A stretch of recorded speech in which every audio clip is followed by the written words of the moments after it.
So welcome back to Room 1-on-1, a very, very special one this week.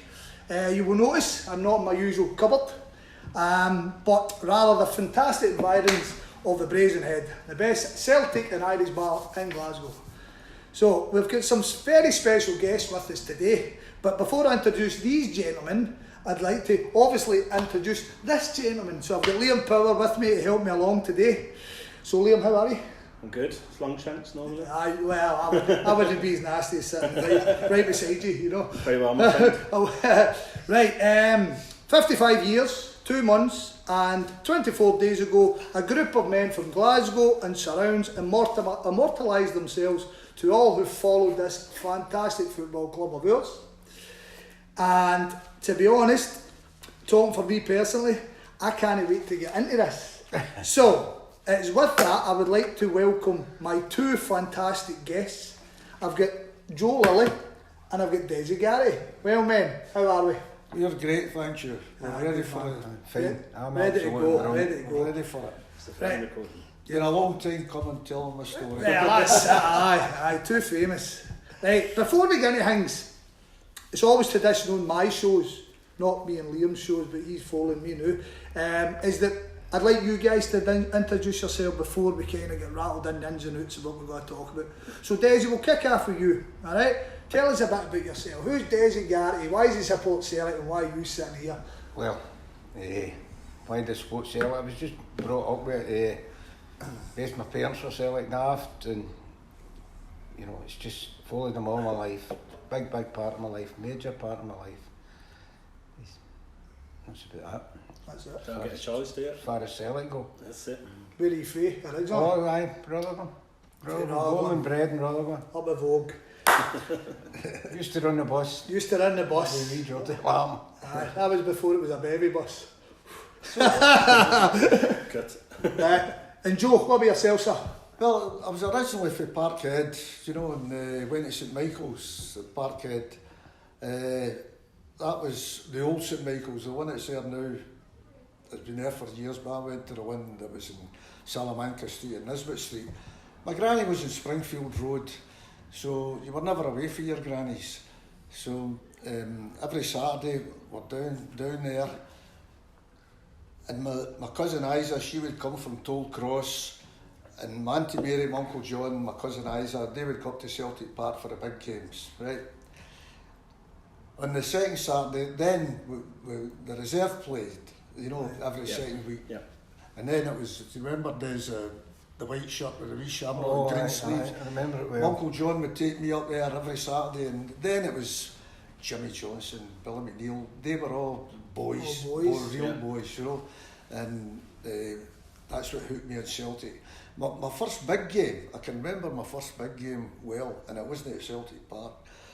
We were playing Clyde at Shawfield, and Uncle John said to my mother, "Do you fancy I take Joseph to see Celtic?" Oh, my mother thought, oh.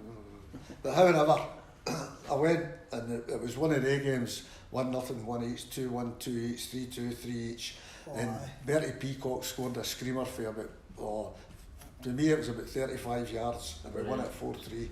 That was me hooked. Wow. Des, you remember your first game? First big game was the League Cup final in 1956. My mother took me, my dad must have been working. My dad worked 3 jobs when I was young. Worked in the tavern, town tavern, aye. He worked in the building trade and he done a garden weekends. So he must have been working that weekend, but my mother took me to the League Cup final in 1956. Celtic had never won the League Cup. And lo and behold, it was nothing each. So you get the opposite? No, they won the replay 3-0, but it was no lights at Hampden. That's right. And I was at school and I couldn't go. Oh, fucking hell. That's probably the following seasons, you know, we beat them 7-1. That's probably the only League Cup final I've not been at up to this day. You're It was a 7-1 game, it wasn't allowed. wasn't allowed, Aye, and our Mick bust his seat and Celtic scored one of the goals. We were sitting in a wee kitchen in the high street in Rutherglen where it was brought up, and God knows what goal it was. But I smashed his head against the sink, bust his head, covered with blood. Yeah. So that was my first big game. Was that Thistle game? Class. 9 each. What year was your game, Joe? Did you say? Sorry? What year was that game at Shawfield? Well, Remember? I couldn't. I was maybe 8 or 9 at the time, so must have been late 50s anyway. Yeah. Late 50s, 59 I would guess. Yeah. 60s. Something Right, oh, aye, class. Right, before we get into the big day, this puts some meat in the bone. Right, so Celtic were going through some really mean fucking times.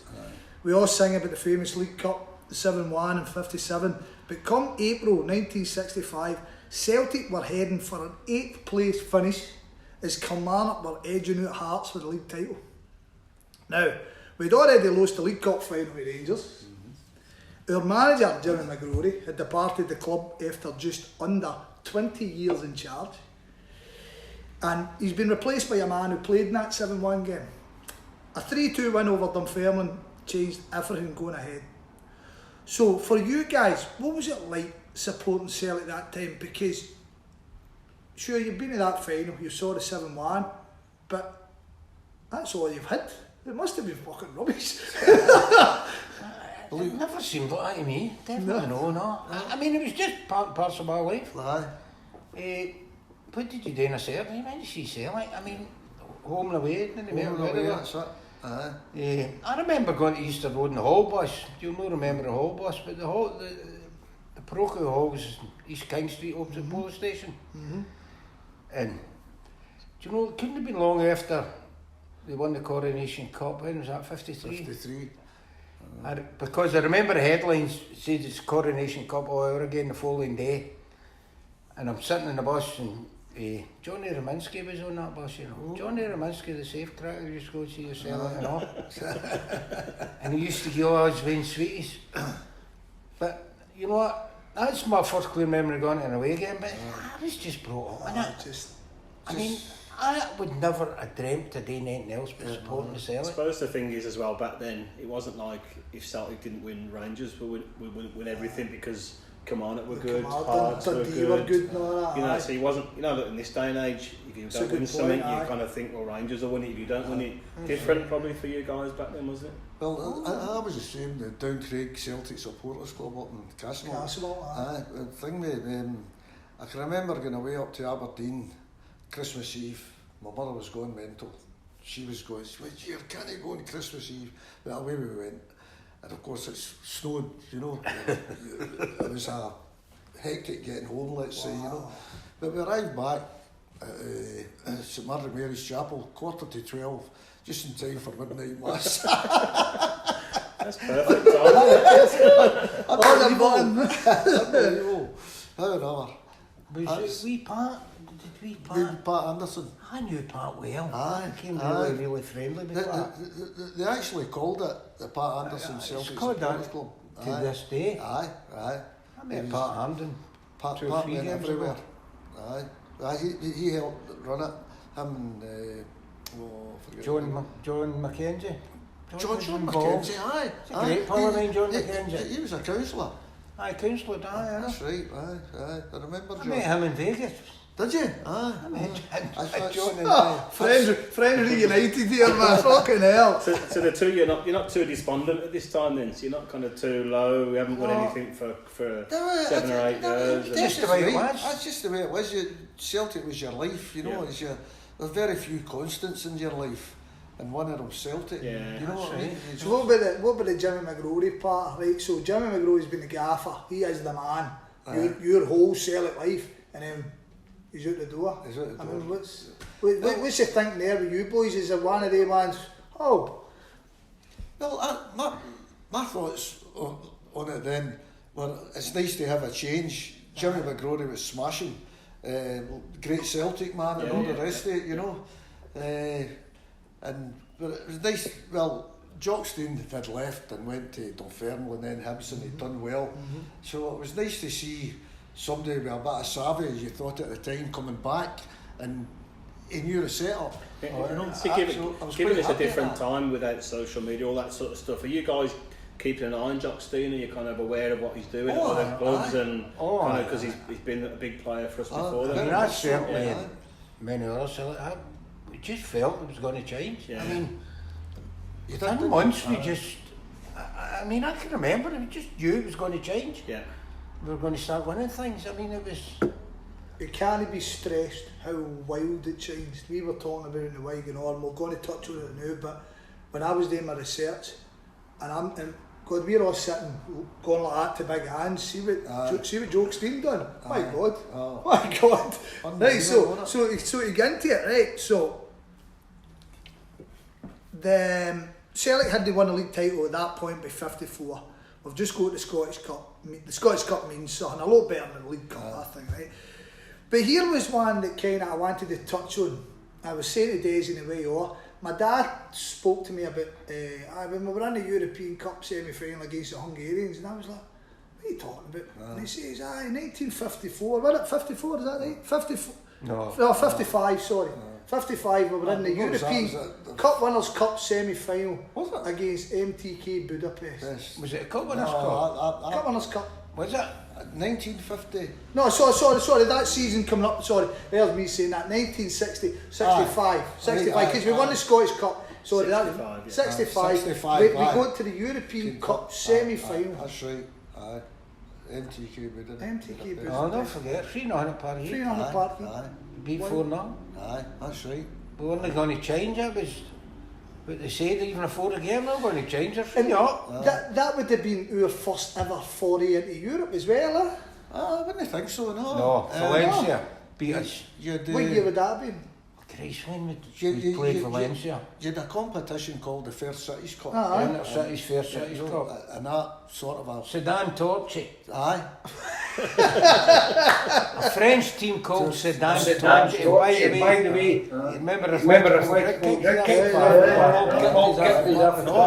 Sedan Torchi. Jesus Christ. You need to check that score. I can't make that one. I never wrote years. I've made an answer. That's right. So we go on and we turn on 1965, 66. A team who the season previous finished with only 16 wins from 34 games, with 13 league defeats, and we are now champions. 2 points clear of the mob, 106 goals scored, only 4 defeats in the league. We won the League Cup, won over the Hunts, and we finished the season with a 1-0 defeat again by Rangers. The Scottish Cup final replay. They started at the treble. Jock Stein's first full season. And then, so my numbers are right. Throw in 1965-66, we go to the semi-final. Couple of against Liverpool. So that was the one I knew. That was the one we did. Stayed in the Salvation Army. We went so guys who watched the Brady's went back. I think at this point they haven't been out of the UK watching Celtic, just been local games. Yeah, good. We'll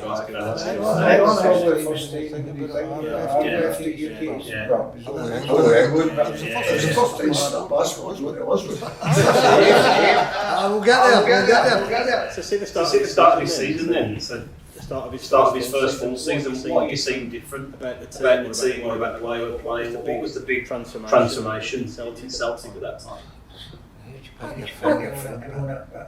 You see that feeling because he done well with Cleveland and he started well with Hibs, then he was a proper manager, you were just anticipating, that things would go You didn't cut in, just give them an elevation the season before and got the confidence going. I don't know.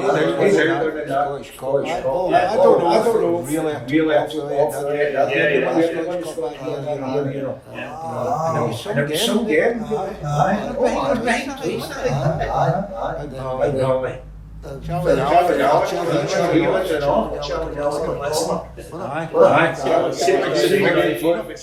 the young ones these days are all tactics, all that stuff, right? So was there a big difference in the way we played, the way the team was set up, all that sort of stuff? I mean, we had two full backs. The original the two wing posts. See for the Hearts, Scottish football days. I've got to see it very old.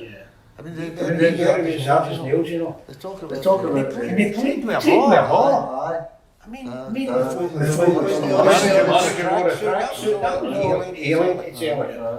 totally alien. And they talk about this keeper sweeper now. Ronnie Simpson was the first exponent of that. Very seldom you see Ronnie Simpson putting the ball at the back, trying to go into your man, always trying to, you know. You can't underestimate. He's walked in. He's won as a cup. We spoke again. We spoke about it. So we beat them fair in the cup, touch and go. Two big fellas. He did them fair in the battles in the league. A couple weeks later. I think his last few games, like we won 1-4 or something. So it's no. So that summer, he must have just got the biggest buy-in for a collection of men that's ever happened. I mean, there's no major changes, you know. We're all away from it. So it's at the end of 65, they won the cup. How many of the Lisbon lines are there at the time? It's 2 years before Lisbon. Craig, Gemmell, Murdoch. Most of them. Murdoch, McNeil, Schwarz, Johnson. When the better come back. Well, big joke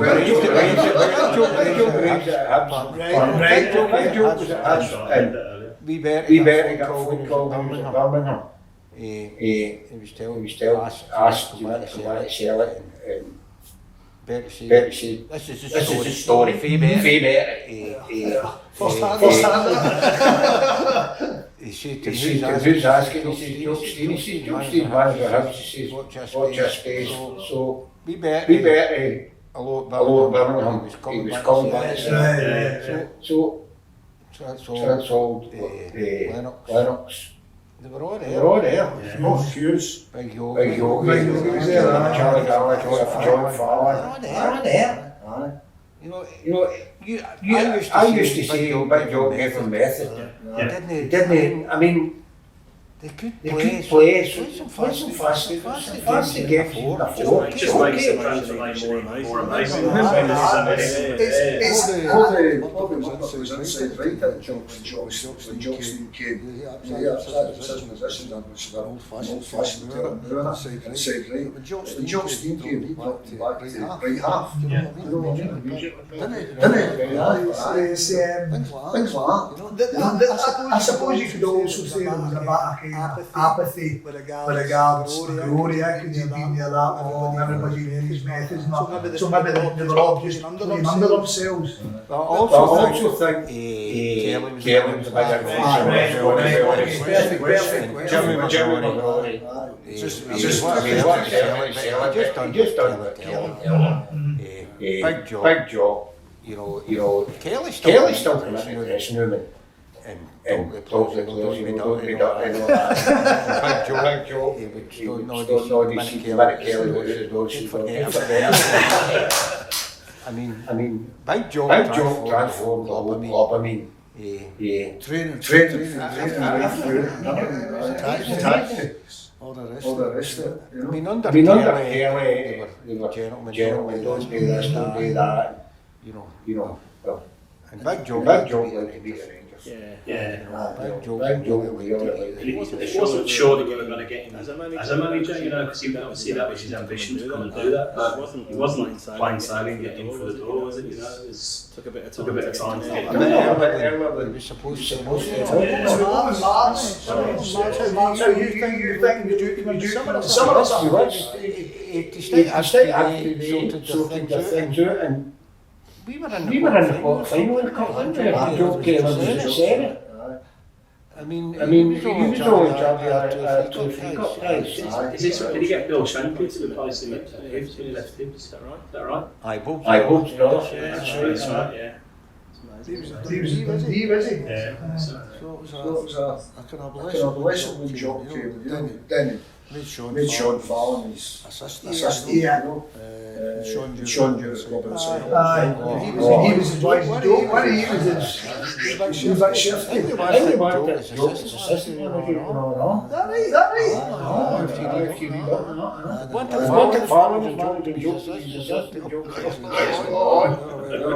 So the story goes, but for us it's fact. That's how it works. But let's just go back to your celebrations. Because you've came for a team. You saw them win the League Cup, the 56. Well, you never saw them. You saw them throwing 56. You heard me won 57. So we've won the Cup. Both there, we've won the Cup. Big Billy's won the Cup. We've went into next season and we've knocked out the park. What were you saying? At the end of that season, he must have been quite good. Unbelievable. I mean, I had been out when he went. Sorry, but you're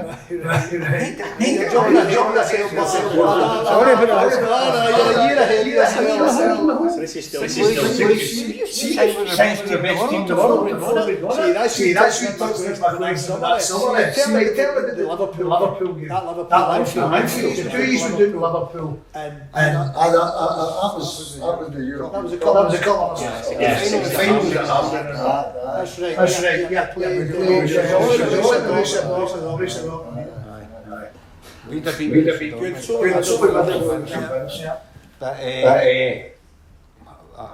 Celtic played well, both legs. No question. Leonard was offside. And apparently I made a mistake. That's when he started doing it. It was right. Doing Liverpool? Really?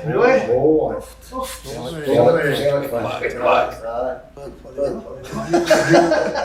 we were robbed. I was doing it. No. I think you're past it. You can tell anybody wrecked the joke. No.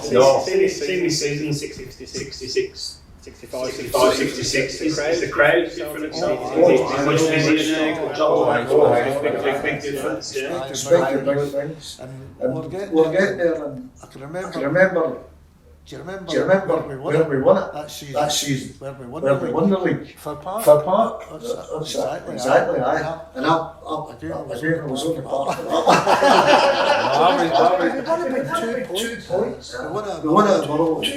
Aye. 2 points for the win. You're fucking one man away from it. But they shouldn't have that first name in a row. Very terrible. Well, that's way ahead. No, that's fine. Exactly.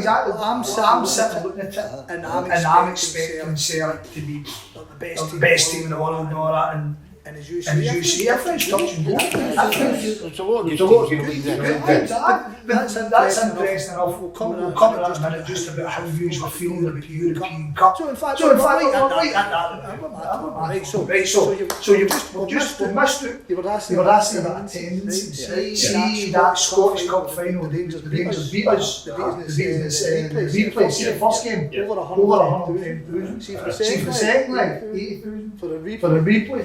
And that was 5 days apart. Unbelievable. So you get to the summer. You've just two trophies in the bag. Couple of cup semi-final. Probably should have been won the bloody thing. We could have won it in Jock Stein's first full season. They're getting into European Cup. So in fact, we'll talk about the league first. We'll come back to the European Cup. So domestically, we do it all. Right? We win absolutely. Right? So only two defeats in the league. We won the title. 3 points this time over Rangers. Right? We actually won it. We've all seen it on the Thursday. Big Jinky scored. So we've won the league. 3 points over Rangers. Scored 111 goals.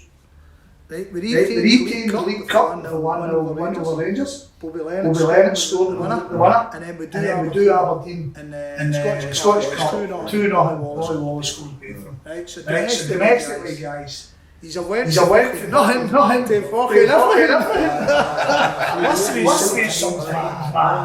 Brilliant. Home and away. Every game. 2 years home and away. Aye. And if you don't mind me asking, where you around that? 66, 67. 66, 67 would be 17, 18. Brilliant. What a time, man. Oh, brilliant. Perfect time. We don't let 18-year-olds go out with a fucking right phone, baby. You're out doing nothing. I was 19 when we won the cup, the European Cup. I was 19 and all when we won it. 7 days later I was 20. That's good. I was an early birthday present, And we've done the treble there, but obviously, as Scott said, we've won the league by 3 points with only 2 defeats, so that's how strong Rangers are. That's how strong other two Hearts come on, as you mentioned earlier, Dundee United. Unbelievable. They beat us twice, didn't they? Right, so the Rangers team at the time was same every week, every single week. Well, maybe a wee bit earlier, and I can rhyme it off if you want me to. Niven, Shearer, Caldo, Davis, Patterson, Baxter, Scott McMillan, Miller, Brandon Wilson. That was their team every week, every Saturday. because you never get sent off, is that what it was? Then the goalkeeper changed, Richie, I think. Richie, and then Will Henderson came in for Alex Scott. Alex Scott went to Everton. Aye, all that, you know. But how we're going to have to say. No, brilliant, boys, brilliant. Right, this is how I remember that. You know. Well, this is where you can go fucking any tangent you bloody well want with this one, right? So, let's break the rundown. So, we're in the European Cup. In the last 3 seasons, we've been in the 2 Cup Winners' Cup semi-finals. The European Cup, at this point, had only been going for 11 seasons. There has been 4 different winners in that 11 year, right? 4 different winners. Only 9 different teams have even appeared in the fucking final. Now, you have already touched on it. If we think pre-tournament, because we've just come out of Cup Winners' Cup semi-final, pre-tournament, was there an excitement? He's back in Europe, and it's like, and here we go. Because just what Liam touched on a minute ago, the Scottish League was so strong and so powerful that you couldn't even. This is all we're aiming for Europe. Fuck the rest of it, we're aiming for Europe. It must have been exciting times. Well, I always again. You come back to present day, the European nights at Park Entrance now.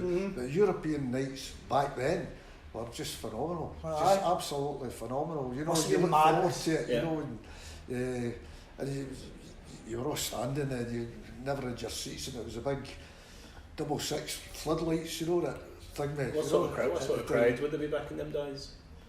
Oh, for European game, it would be 60, 65,000. Some of them were over 70, you know, 70, 75, you know. But big crowds, They were just magical nights. See, when you think back and some of the teams we played. And I mean, I just expected Celtic to win. Didn't matter then. No. Super, cause especially Parkhead under the lights and the atmosphere, and the place would be bouncing. See the stand opposite the Lisbon line stand. What's it called now? The Jock Stein. The Jock Stein. Well, it was kind of concrete, and the toilets not up or below. You remember that bouncing? Absolutely bouncing with the crowds. Then you had the jungle. Did you get in the jungle at that stage? Were you in the jungle? No, then. I went to the jungle when I was younger. Right. I was the old original jungle with the tin roof and the holes. I went in there, when I was young. And see, when you're playing, before the Lisbon year, and you're playing these new teams, obviously you wouldn't be able to find out much about them back in them days like we can now. So do you see a real difference in how they play? I know you talked about dirty teams kicking us off the park, but you must have played some teams that were just amazing with the ball and whatever, and really good football teams as well. But we all see them there. That's a fact. What Joe says is right, but that's a great compliment. I mean, that Celtic team at that time. I mean, they beat Zurich home and away, Nantes home and away. I mean, see, we'll come yet. The only game we lost was Vodvagina out there. By the way, right, I'm going to hold you there. We'll go through it. Calm yourself down, Desi. I know you're getting excited about the big game. You're going to pull a trophy out in a minute. Right, so as you said, so we played Zurich first. First round, played Zurich. We played them away first. Goals to Tommy Gemmell, Joe McBride. We played at home first. Tommy Gemmell, Joe McBride, 2-0 first game. We went all there. Another 2 for Tommy Gemmell and Stevie Chalmers, 3-0. So 5-0 against Zurich in your first round, right? So I was asking Desi about, I said to him, did you go to any of the games? He said, no, you said you went to Liverpool and stuff like that. Right. See, listening to the games, what was the script there? Because I presume they wouldn't have been on the telly, yeah? No.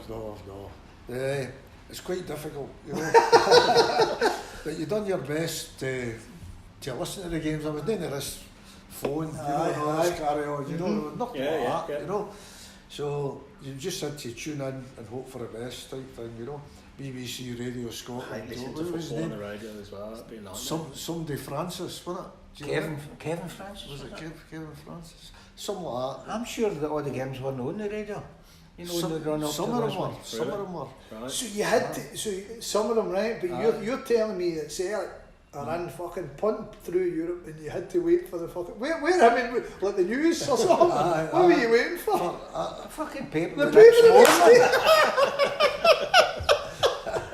day. To get the result, I mean. Torture, man. It's fucking torture. Absolutely. Right, so... I seem to always remember getting the result, you know. I don't... Offhand, I always thought I listened to the radio, you know. Just... BBC Scotland, you know. BBC I thought BBC would have done it, but I don't know, infrequently or whatever. I'm trying to remember the comment. It wasn't Kevin Francie. Francie was his second name. I can make that. He was a sort of a commentator for the BBC at the time for a Scottish fella? Aye. That wasn't Kenneth Wilson. Well, you weren't getting the real deal till we go to the... You get the Daily. The Daily Record came about 11 at night. Right, aye. Right, You go and get a Daily Record and you get the result of that. It's mad. You're spoiled now. By the way, I'm hanging about just listening to radio, man. You're fucking strolling about. Next up, lovely 3-1 win over Nantes. Celtic coming from behind. First half goal behind, we scored through McBride, Bobby Lennox and Chalmers. And at home, we beat them the same scoreline. Jinky, Chalmers and Lennox with the goals, 6-2 all over. Now, we've played two at this time. We played Swiss champs and now we played the French champs. Are you impressed with them?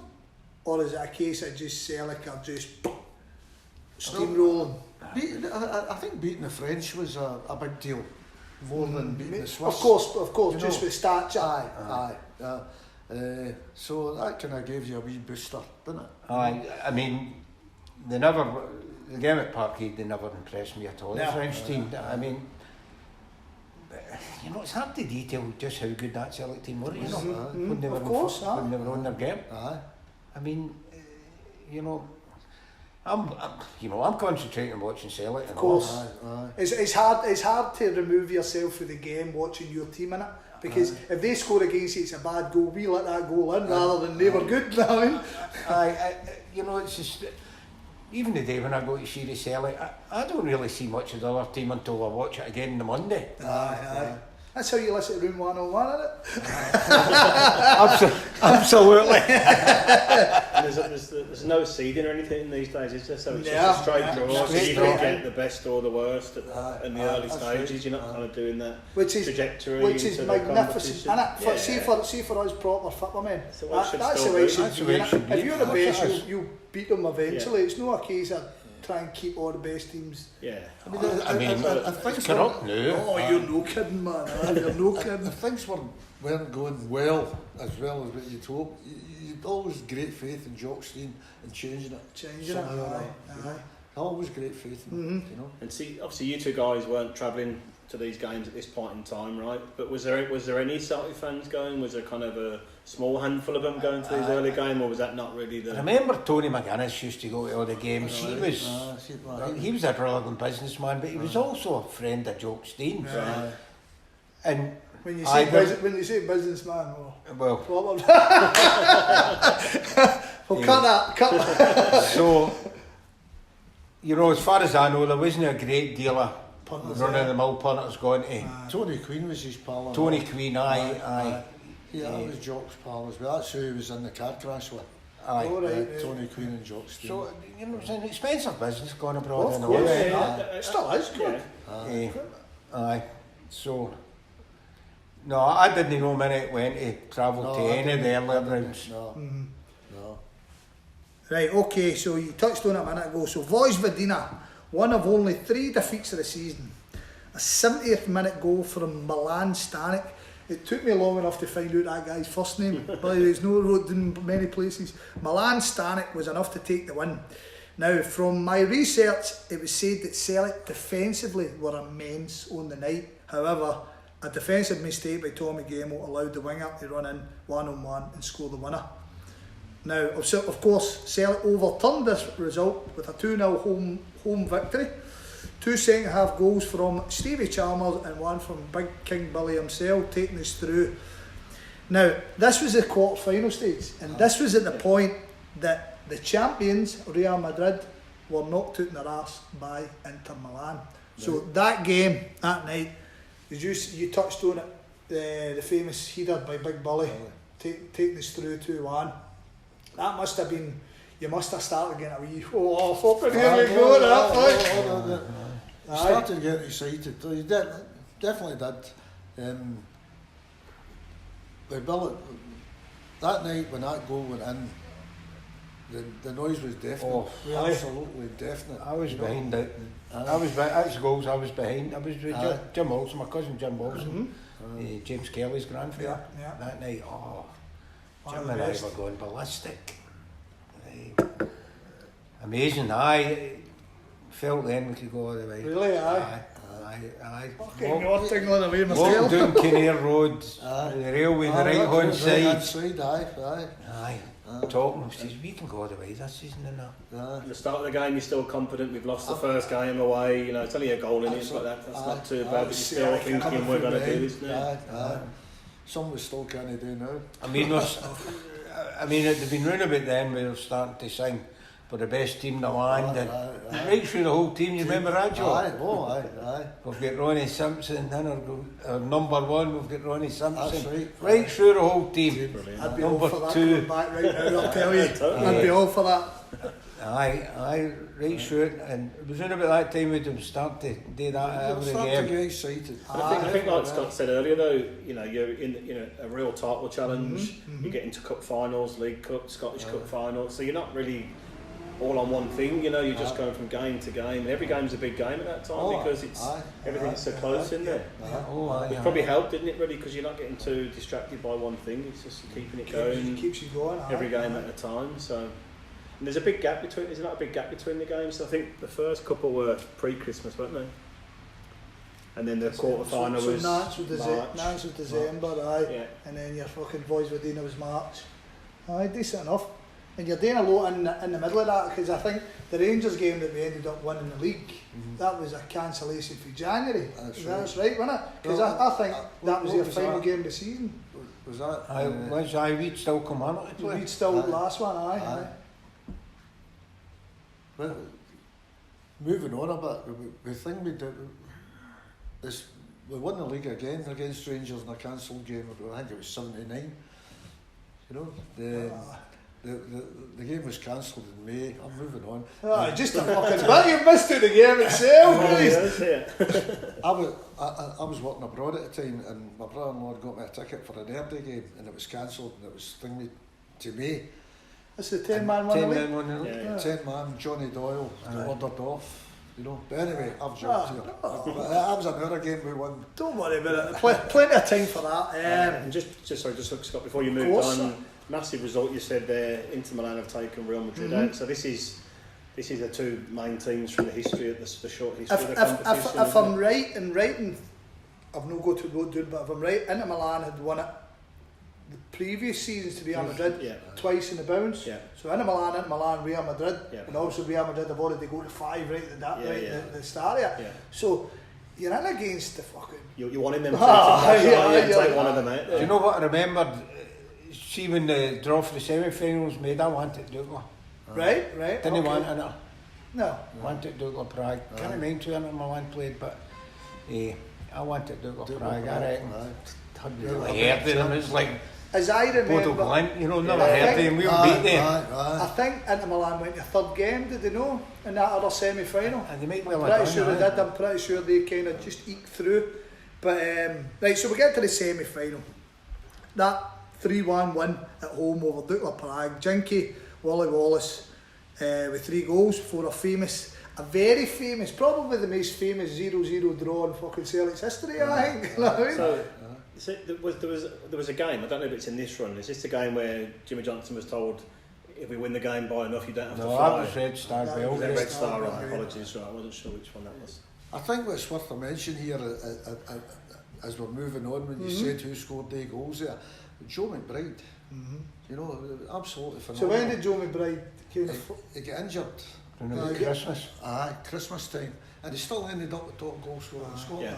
Unbelievable. Unbelievable. They came from Motherwell, wasn't it? 21 goals. It's pertinent now, especially with Yogi just passing, just there the new. It is, because I never grew up with it. I grew up, there's the Lions, and you knew the Lions.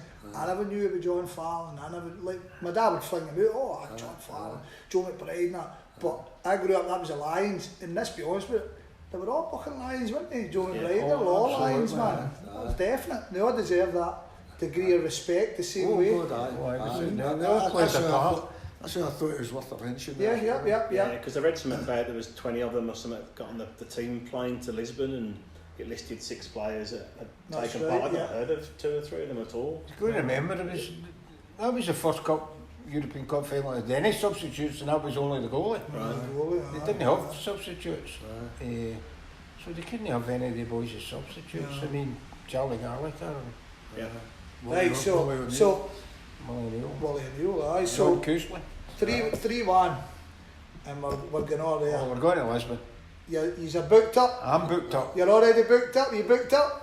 Well, no. Yours is a different story. Yours is a different story. 3-1's the first leg. 3-1's the first leg. Desi's booked up. So you're booked before the second leg. Oh, I'm booked up. Right. There you go. McGinley's travel agent. Right. Oh, I remember him. Partick. Aye. That was that made their name. That made their name. It was just a wee office, Partick. And I'll tell you, I was working on Cumbernauld, my gaffer had a car, very few people with cars doing about then. And he ran me out, and so I booked it and then back to work. And I'm sure I met a guy called Eugene. What story this is? I met a guy called Eugene, and I'm sure he was a school teacher. And I arranged, my brother had a car, our Mick, and I arranged to pick Eugene up at Pomedy Road on the way to Abbotssinch, Glasgow Airport at the time. And we did so. My brother woke me up. I was still sleeping. It was time to go to the game, catch my flight. And we picked Eugene up, and Eugene and I spent the whole day together. The only thing, Eugene, probably being a school teacher, didn't run onto the park like I did. I didn't bring him 2 big bits of turf.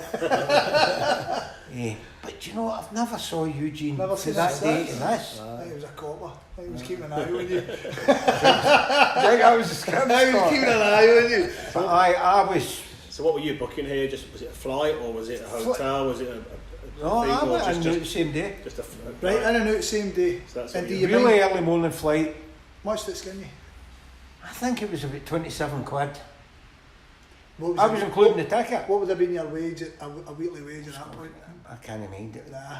Yeah, it wouldn't have been 27. Wouldn't have been 27 aye. No, but... and that was your brief as well? Flight in and out? Flight in and out in my brief, aye. Right, good. Okay. But it was a lot of money for me. Oh, God, aye.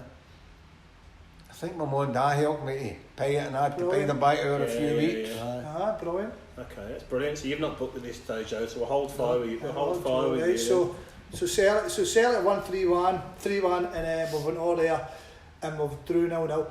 This game must have been on the radio. I think it was on the telly. It was on the telly. No, it's second leg. The second leg, No, no, it wasn't on the telly. No? Well, I couldn't say anything for 100%, but I'm 99% sure the second leg wasn't in the telly. No. Yeah, could be right. I remember watching it. I've never seen a bit of that second leg. But my experience of the second leg was we were working Cumbernauld, it was industrial heating we were doing. And I'm in this wee off room, it's a big factory. And it's just getting ready to get handed over, we're just finishing all the heating. And I'm in this wee room, with a wee radio, trying to phone. The game was on radio, but she trying to get a signal. Torture. You had a question, didn't you? You said to a question we were going to have a gander. Let's see if Joe knows. Was that game played in an afternoon, the second leg? No, you could be right, because a lot of parts didn't have floodlights then, you know. You could be right. Because my experience is, I'm listening to it at work, so if I'm listening to it at work, it must be the afternoon, either that or I'm working late, and I don't remember. We worked weekends, but we didn't work late a lot. That was the 2 nights and a Sunday then, wasn't it? 2 nights and a Sunday. We were in the building trade, we done kind of funny hours at times. So you've booked your ticket for the final, your flight, right? You're waiting on this second leg. I had a ticket for Seville before we played Liverpool in the quarter final. And that Boa Vista second leg was the longest 90 minutes of my life, honest to God. So how on earth you were feeling at this point where you can't see it, you're struggling to even hear it? Absolutely. Amazing. I know it's still not an each bit, but I don't know how long there is to go, and it can have my head. Yeah, of course. I mean, that's torture, that is, isn't it?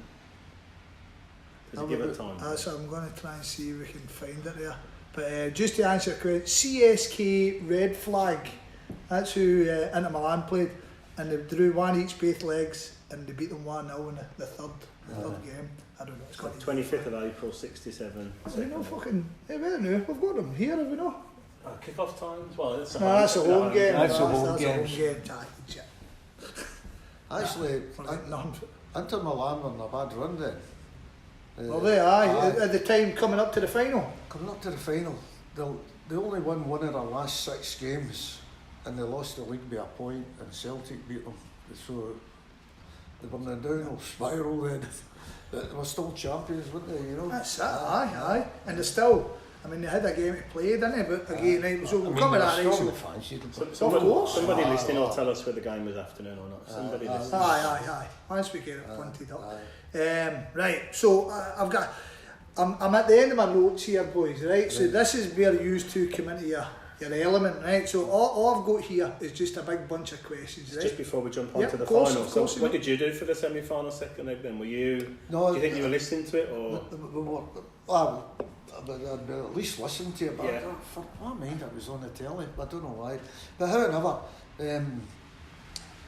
we hadn't booked nothing, but we spoke about how we were going to get to Lisbon. You were still an apprentice at the time. Right. Just a big squad of you, or just your family, friends, whatever?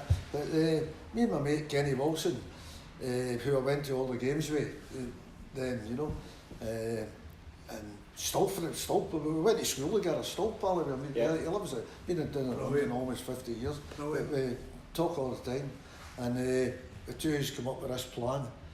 Wasn't a great plan. Was this sober or with a few pints in you, this plan? Both. Can't be both. Only one joke, come on. Started sober and finished drunk. The plan got better through the night. Brilliant. So what was the plan of attack then? Well, somebody for Ireland, there used to be a transport yard in Cathcart Road, Rutherglen, called Turnbull's, I'm sure, Turnbull's Transport. And somebody organised a lift for us. Right. For there. We left on the Friday evening after work type thing. And this guy was going to Stoke-on-Trent, not a kind of dog leg, if you know what I mean. It wasn't straight to London, you know. So anyway, this guy says, look, he says, if you come to Stoke-on-Trent, I guarantee you a lift to London. Right. So the guy was true to his word, got to Stoke-on-Trent, then whatever time, remember there wasn't any motorways then, there wasn't any M6s or anything, you know. It was all over the old Sharp, you know, and all that. And eventually we got to Stoke-on-Trent, a couple of hours passed, and this guy was going to London, went to his wagon and got us right into central London. So That was us there on a Saturday. You're halfway there. What day is the game on? The Thursday. Right. So you're a week ahead of yourself there, Joe. Right, well done. He gave himself lots of room for error there, didn't he? How you got? What actually happened when we got to London, now this game was definitely on the telly, I can assure you, was Spurs versus Chelsea, an English Cup final. I was going to say that, yeah. Remember, 1967, there wasn't a lot of games on the telly, you know, but we sat in the pub and watched it. That was a bad mistake, actually, but however, we thoroughly enjoyed it, you know, a few beers, and then we ended up getting, somebody said, go to Victoria bus station, you get a bus to Dover. That was fine, so that's what we done. You want me to continue? Yes, yes. Anyway, gets to Dover, just missed the ferry to Cali, right? This is Saturday night you're on about here, so, yep. So somebody said to us, if you don't want to wait in the morning, there's a ferry going to Dunkirk, which was 30 miles back the way, right? So we said, right, with a wee confirm, right, what we do, right, we'll take the ferry to Dunkirk. So we get sent to Dunkirk, but this time it was getting dark, and we seen this old burnt out motor car in a field. So the two of us clambered into it, you know, and we spent the night there. Do you know what woke us up? What? It had a sunroof, the car. A cow with its head right up. This is true. Brilliant. So anyway, we think the cow woke us up, and that was it. We were out onto the road. More or less immediately we got a lift into Cali, you know. Yeah. Where we had our breakfast. That's you know. it, aye. So that was fine. Then we got a series of lifts. I always remember it. Just wait a minute, right? See, if there's any young team watching this, they're not going to get that, right? See, to me, it was a thing I saw on the telly, people going like that, and they would get lifts off of people, right? Aye. And I've never done it in my life, but I saw it was a thing. It's not a done thing now, you don't see fucking people. So you're telling me, you and your mate are in France, you're in France, and you're waving down French motors, and they're giving you a lift. Aye. You're thinking that now, that's madness, isn't it? Fucking hell. We don't have Celtic scarves. Alright, so you're... Right, alright. So what are you wearing? It's just shirt and trousers, or That's it. a little bag, a little change of clothes maybe in the bag. Change of clothes. You're not going to be flush with money, are you? Either. A few quid in your pocket. We sort of we budgeted ourselves and we figured. A little kitty. You know, we got so many francs. Yeah, you fucking get a lift halfway there. I think you've done alright budgeting. Oh, it's better to come. We got a series of lifts, but then this old guy, he was probably 50, 55, you know. You're a young fella now. But he had a black Simca car, right? Immaculate. And he stopped a lift, right? I always remember, he had on black leather gloves yet. This is how naive we were. So anyway, he gave us a right good lift, really, you know, maybe 150 miles, something like that, you know. Right. So he says, this is the highway. He says, I'll bring you back up here. He says, but you'll come to my house. You know, his English was good. So off the beaten track, drives up, big wrought iron gates, open automatic, into this big chateau. Drives his car at the front of the house. The maid comes out, says a few things to her. Way we goes in, the maid shows us to this palatial toilet type thing. You know, it's huge, and we get washed up and cleaned up and whatever. And then we went through to a dining room, massive dining room again, and it was something like an omelette, you know. Yep. Sitting there for us, you know. Something like an Imagine. A knife and fork as well, you know. So we had a right good nosh up there, and the guy said, right, come on, take us back up to the highway. So he took us back up to the highway, bid him a cheery farewell, thanked him very much. What a man. And away we went again. Amazing. So you've never been abroad at this time, obviously. This is your first adventure. Never. Brilliant. You're at this point thinking every French guy's the best guy in the world, yeah? These are the nicest people in the world, no?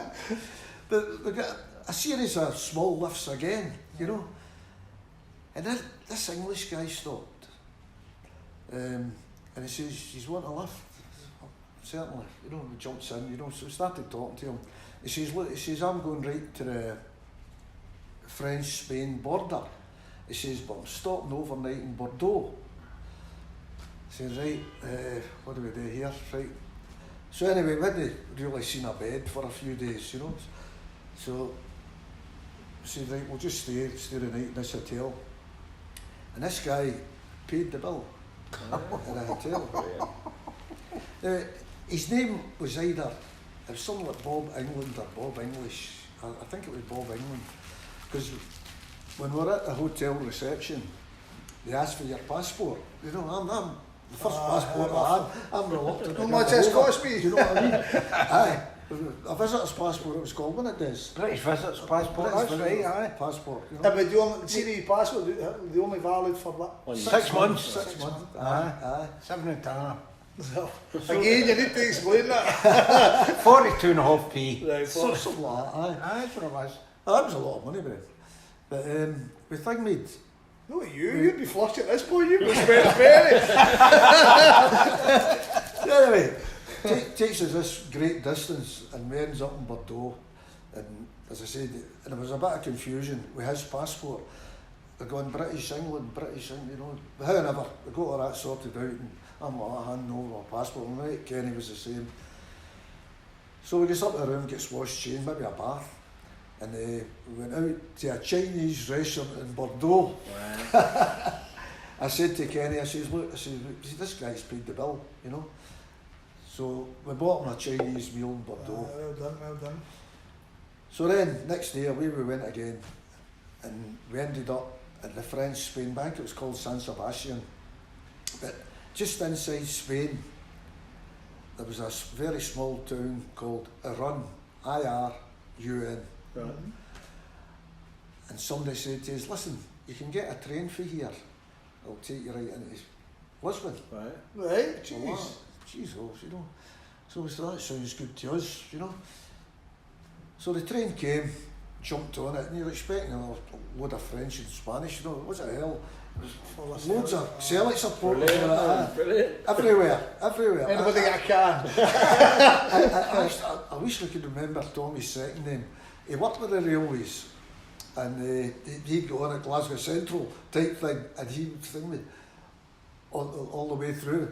And the train, we were on the train at 3:30 on Wednesday and it said it takes 24 hours and we got off that train and we looked up at, Kenny looked up at the clock and we went like that. He says, "Jeez, oh." It just went like that, just off the 3:30. Bang on the button. Exactly. Would you get that with a British rail train? Okay, yeah. It was some journey. It was a happy journey. You know, Right. Everybody was in great spirits. Aye, You know, we were aye. singing and Brilliant. different things. You know, so we had 2 hours to get to the game. Aye, So half-5 kick-off. half-5 kick-off, yeah.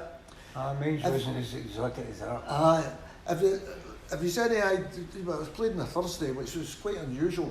But there has been other games played on Thursdays. You know, it's not unique. Yeah. But the Well, the European Cup's only recently been moved to a Saturday. Saturday, it was a Wednesday, always that's a right, Wednesday. aye. Always a Wednesday, days, wasn't it? Was it not a Thursday for a lot of years? No, in my lifetime, no, no, in my no, lifetime, no. Do you know? By the way, just to confirm, we found that the game was an afternoon kick-off at the stadium with no floodlights, and by tea time, the tremendous news had filtered back to Glasgow that Celtic had made it to the European That's Cup. filtered There you back. go, you're bang on Do you it. know, well, it was just logic. Aye. I couldn't say for certain that was an afternoon kick-off, Aye, but I'm aye. thinking it must have been. So what about yourself? What was your trip then? Yeah. As you say, no exotic, but I dare say it was still been Oh. fucking fun. Aye, we, as I say, my brother... Had you been on picked a me up- plane before it? Never been on a plane in my life. Brilliant. Propellers and... So my brother picks me up, my brother's got a car and he lived in the high street. Right. He was married by then, he was a sensible one out of 2 years. And he picked me up to come into the house and wake me up. Honest, we're going to the biggest game of my life. Amazing, man. But you don't know it's the biggest game of your life then, Aye. you know. Aye. So as I say, we pick up Eugene, we drops off at the airport, no problems in the airport. Charlie Tully was on our flight. Jesus. Charles Patrick Tully. Starstruck. I actually seen him playing. I remember him So playing. did Charlie. Charlie. Playing. So we were in Lisbon fairly early. Right, well that gives us another scope to look at it then, right? So you landed in Lisbon, you're like, right, here we go, we need to fucking fund this ground, that I mean. But you're fucking Just follow the crowds. We've get dropped off and we're getting picked up and took to the game. right, Few hours later. oh, you're talking hell, man. That was on the package. And we get dropped off and into the centre of Lisbon. centre of I've Lisbon. been there twice. That big square, you know the big square? Big square, I was there when we played Sporting in '86. I Right, think, okay, and aye. been there when we played Benfica twice. Benfica, aye. Anyway, we get dropped off in that big square, and I think I can't imagine anywhere else, because I'd have got lost if we were getting picked up anywhere else. Because that's when we started bathing, but Right. then we get picked up, took right out to the match, a big car park, and it was the strangest ground. Have you been I've been been, there? Yeah, been twice. It's just no light. No, Didn't need isn't a ticket, you know. I had a ticket, but you didn't need it. Yeah. You just walked through this trees and God knows It's what. very feeling. I remember that. So, but before that, Desi, set the scene in the town centre then. I mean, the town centre, was it like your usual European games? It's just full of Tims and the kind of locals were like incidentally just trying to walk through and all that? Or was there a case of like, I mean, there's a famous video on, I don't know what Celtic video it is, and there's the old fella reading the paper and the old apartment heat and all that, like, brilliant. I mean, it was just the usual madness. And what were you wearing? I was wearing a suit and a shirt and a tie. And what was the weather like? It was rose. I was bailing. By the way, I wasn't alone. No, Most people were dressed like that and had a Celtic scarf on. But some wee urchin in the way back for the game, I'm hanging my scarf in the window and some wee Portuguese urchin nicked it. So in the town, everyone's just got a big Everyone, beers, whatever, they're all just partying away. Yahooing it, partying The it. locals are loving you. I take Locals it as well. loved it. Yeah. I love the people. Yeah. Locals seem No to crap take at all, lovely nothing. people. No wahoos, No causing bother, there was no bother at all. Brilliant, man, All brilliant. that day. And No like Liverpool, no. no like Liverpool. So how many did Celtic have over there for that game? God, Thousands. it was thousands, it's hard to tell. It wasn't the biggest stadium in the world either, was it? I would have said 15,000. Yeah, just a ballpark figure. But There was very few Italian fans into the ground. There was some, but there wasn't. And you think probably almost all of them have never been abroad before, never travelled before. That's amazing, isn't it? Unbelievable.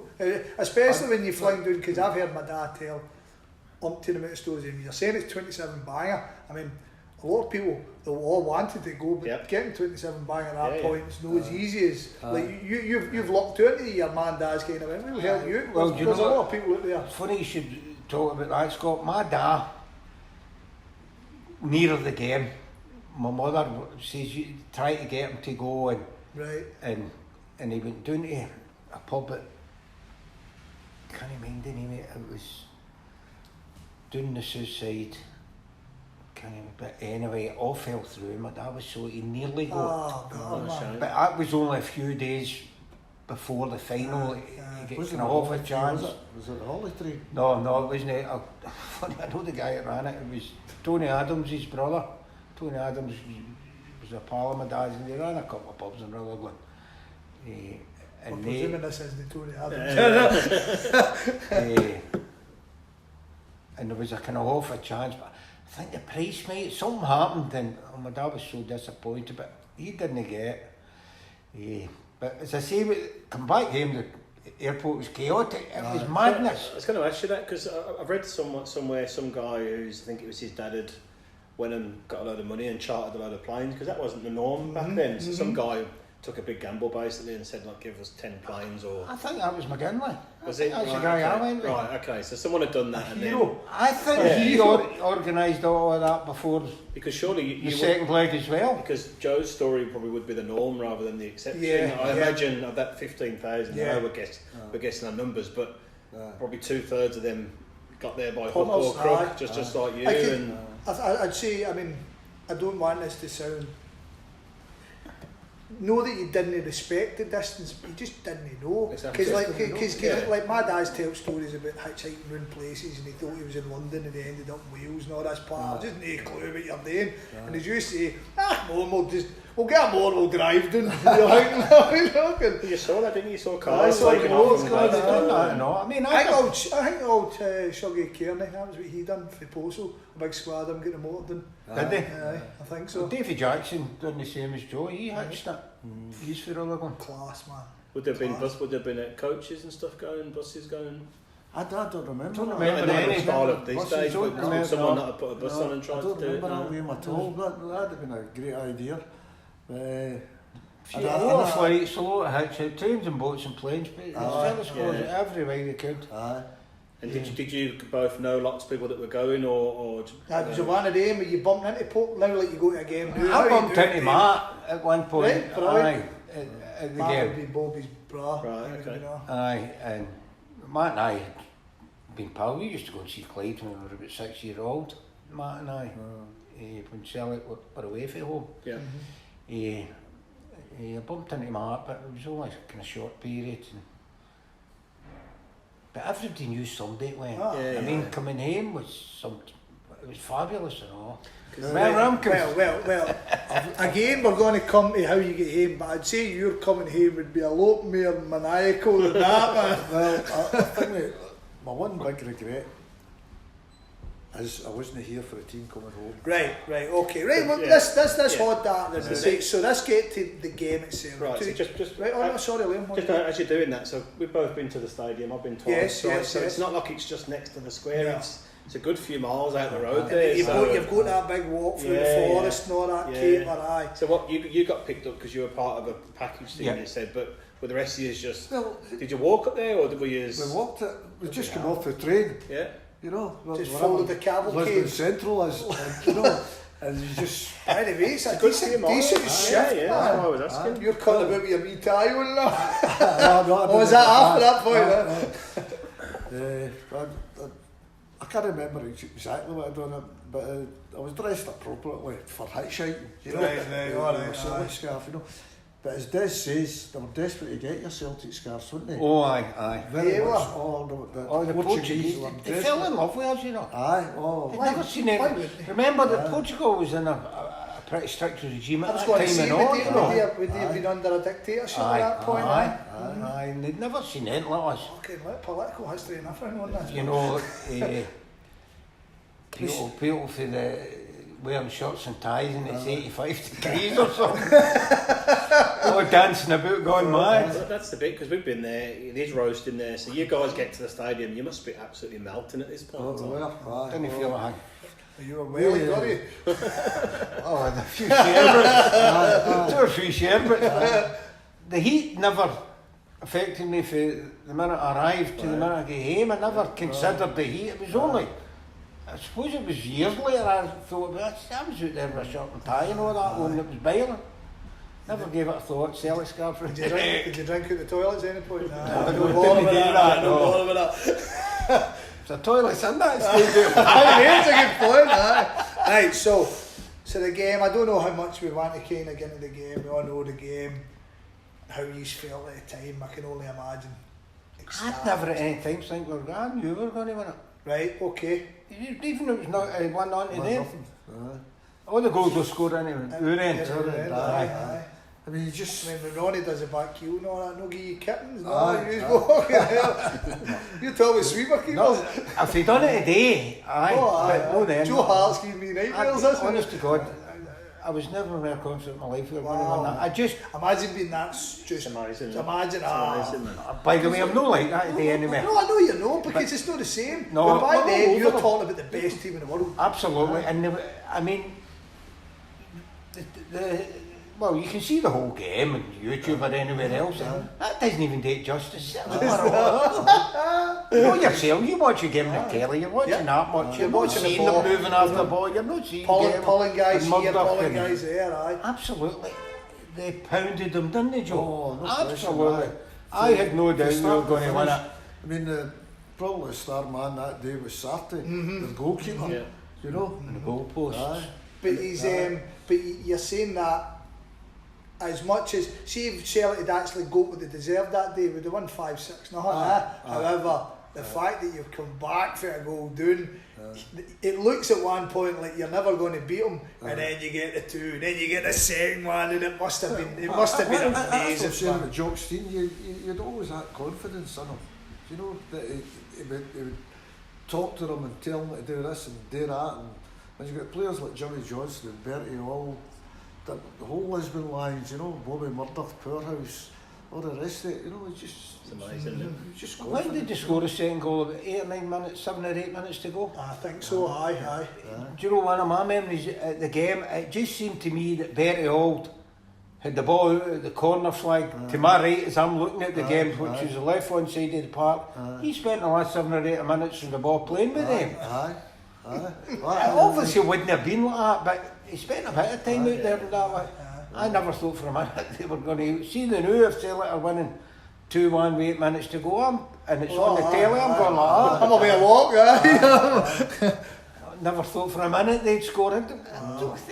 Could they get up the park? No. They can't score if they can't get up the park. The stats for the game speak for themselves. Exactly. I mean, absolutely phenomenal. You wouldn't see that in any modern I've no looked at final. stats. Was that Celtic a level above what you'd seen of them that season, or was that consistent, kind of with what you'd been seeing throughout?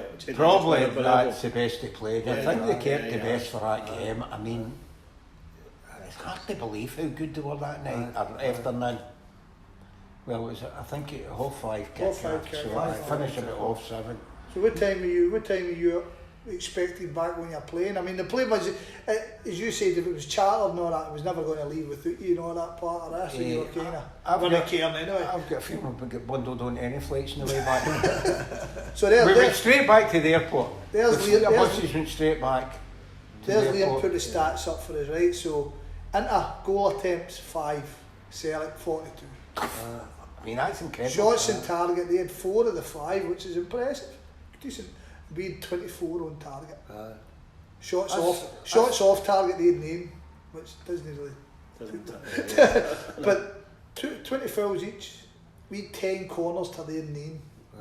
Wow, that's an incredible start. 42 shots a goal, and see these shots. You said they were on target. They hit the bar 2 or 3 times. They couldn't off target. Exactly, yeah. That's a shot every 2 minutes, more or less. Well, if you think about it, 45 would be 1 every 2 minutes. Yeah. Wow. And we should have the penalty and all. When you think about it, we've still got these stats, but we're not scoring as many goals. With the goal line technology, we did another goal. So you've thought all along, all season, we're unbeatable, we're going to win everything here, but is there still a part of you that when that final whistle goes, you're kind of like, oh my God, we've done it. This. I mean, euphoria. I think for the Vojvodina, I thought we'd win the European Cup and all. The other 3 Scottish trophies just... It's amazing when you've never been in it before, when you've got that much confidence. You've sauntered into it, slapping punters about. But, right, so who was on the pitch?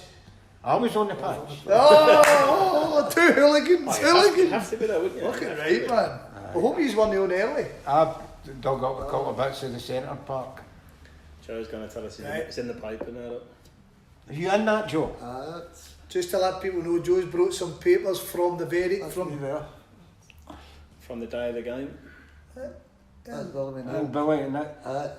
I didn't know about this till I came home. There's a pal of mine, John McGee, it's Scottish Daily Mail or something like that. And when I came home, he said to me, he says, I thought you beside Billy McNeil in the park in Lisbon. Amazing, man. Nobody will ever take that for you. I think that's what I was talking to Matt on the park. I met Mark, where did I meet him? We met on the park. I'm sure I need to ask Matt. That's brilliant. I talk to Patricia more than I talk to Matt these days. Yeah, aye. Brilliant, man. Sure it was on the park, I bumped into Matt. But I know you're going to win it, but I actually won it. It's different. Absolutely. But it's a shame we all ran on the park in a way. They've been great to get presented. You know we were the first ever to win that cup? Yes, I do know that. That was a new cup. Yeah. Well, that seems to get lost a lot. Just to explain, because Real Madrid had won the 5 starting ones, and then they'd won the one previous, and they were awarded They've the got it to previous trophy. And that was once. Is that you? That was a different angle. We'll put these pictures up. Yes, we'll put them on Twitter. We'll put them on There's a Twitter. picture of Joe about 5 yards away from. Sean Fallon's in one of the two of them, in the two of them. So you can pick him out. He's young at the time. He's young at the time. Very young at the time. Funny, I've got a photo. But Denny, you know why it was played on a Thursday. Denny, you know why it was played on a Thursday. Go on then. Right, and it was the Feast of the Corpus Christi, and it was a national holiday in Portugal, and that's why they held it. There you go. Flying out facts. Not useless information. No, there's nothing useless about Lisbon, man. Funny, I've got a photo at Celtic Park on the Friday night. And I'm in. Right. My boy's in, my brother and his wife's in, and one of my pals, Eddie McKechnie's in. I've got 4 photos, but 3 of them were in the house partying, and one at Celtic Park. Still got them. I don't know how I've still got them. Did you get picked up from the stadium, or did you have to go back somewhere to No, we get picked up at the stadium. Right, okay. Straight to the airport. So you're whisked off, right? So We're giving it Yahoo Universal. So we'll come back to back. your Friday bit afterwards. So what's your story here then? So that you're celebrating after the game. After obviously. the game, we did have a game plan. There was this wee mound just outside the stadium, and we said if we get separated, that's when we meet up after the game, you know. So however, that happened, you know, me and Kenny, and there was a big guy with a kilt kind of palled up with us as well. I can't remember his name, but the 3 of us met there, and we ended up in a bar, which normal. There was a lot of Portuguese people, for my Celtic supporters, but these guys seemed to take to us, you know, and they stuck with us and thingy, you know. End of the night, they paid the bill. Honestly. Wish I'd went with you, Maybe I'm miserable, don't I? Remind us not to take Joe on it. Hey Joe, where do you drink this way? Do you know what they done? They took us back to a place and got us lodgings for a night, and they paid for that as well. Could you believe that? Could you believe that? Brilliant. And we arranged to meet them to play football on the beach the next day. Brilliant. And they all turned up, you know, and we all played football. In your shirt and trousers. And then we ended up sleeping 2 nights on the beach. You know, see what Des was saying about the sun, how hot it was. My mate Kenny, he got sunburned. Right. Couldn't walk. Jesus. You can't walk. Well, You can't that's hitchhike. You know? You know. So we heard about the British Embassy, you know. So everybody was going to the British Embassy. So he toddles up to the British Embassy, walks in full of Celtic supporters. Surprise, surprise. No passports, no money. Green and white scarf around the Queen.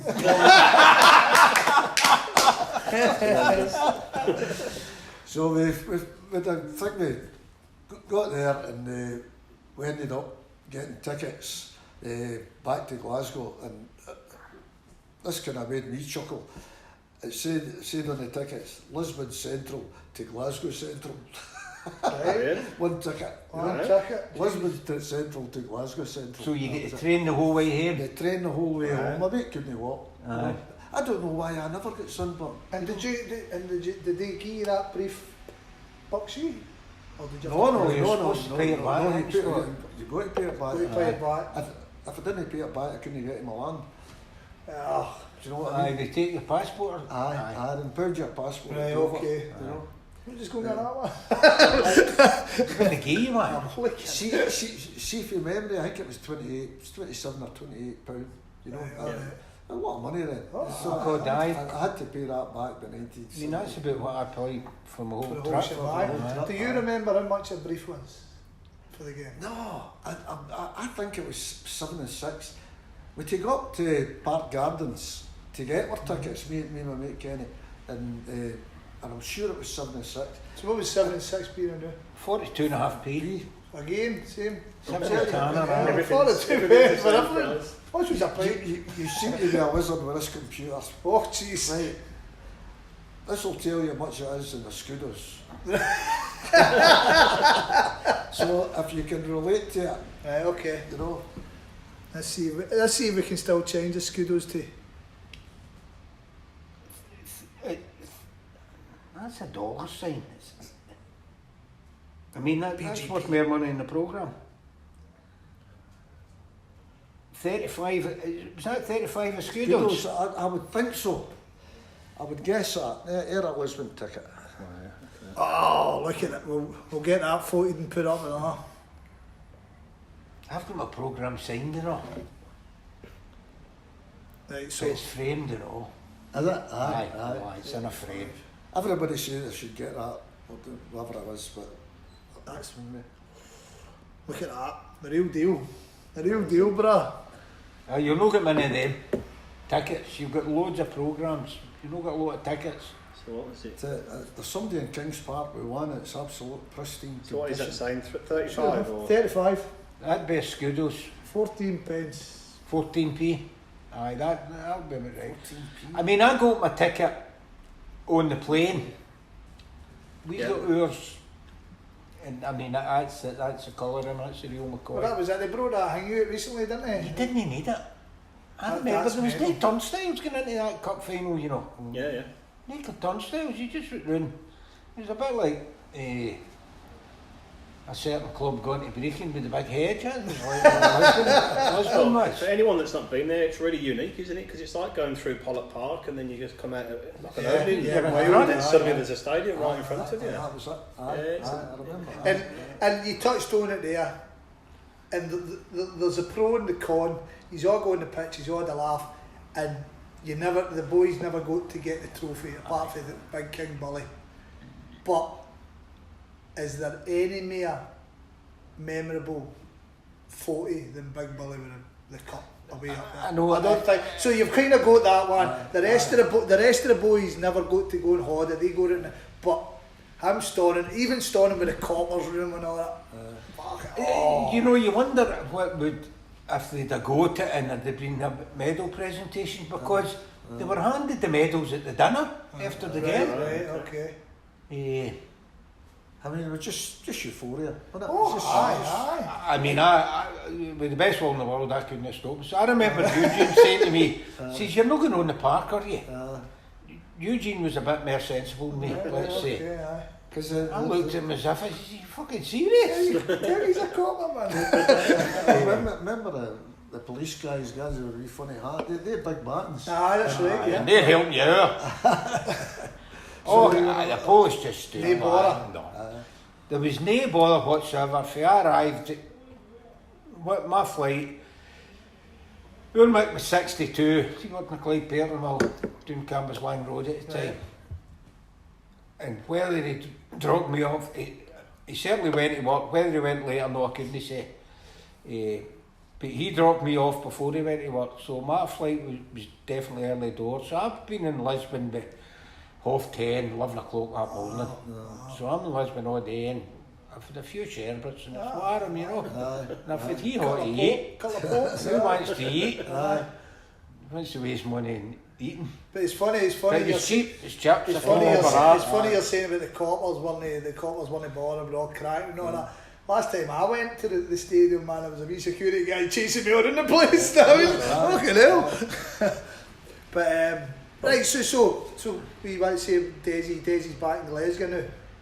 You're having a party time. You're touring Portugal, waving all the same. So you went to Parkhead, saw the trophy. I'll arrive back in Glasgow and I've got a litre of vodka with a few swallows in it, not a lot, but because I fell asleep in the flight home, and I remember the true customer then to declare I put this bottle of vodka. Honest to God, I can remember, and the guy just went, "Get on your bike." So I got a taxi home. I'm living up in a tenement in Willow. My wee dad, God bless him, he's sitting up with a bottle of whiskey, unopened.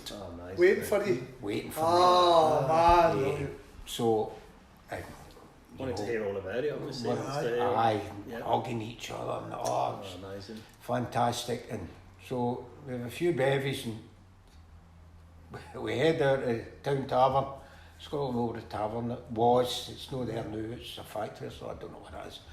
My dad worked in there part-time, so we in there, me and my dad have another couple of pints, and we decided we need my brother, and he's 62, and he's the sensible one as the family, as I said. Me and my dad went down to the paper mill to get my coat. He actually come down to the door, he says, I can't I'm working. He says, I'll catch up with you when I finish, but he says, the pub shuts at 2:30, mate. They shut for 2:45. But anyway, that was the story that day, so we're partying.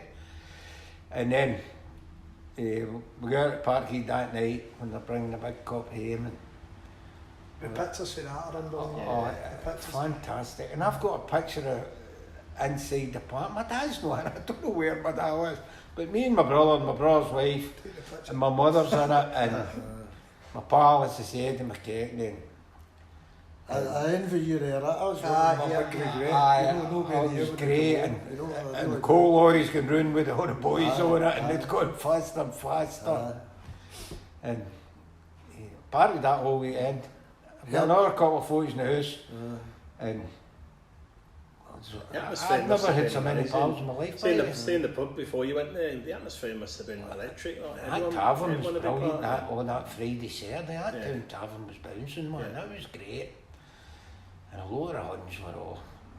I've got a photo. Seen one of the photos I've got in the house. One of my neighbours upstairs, Davy Robertson.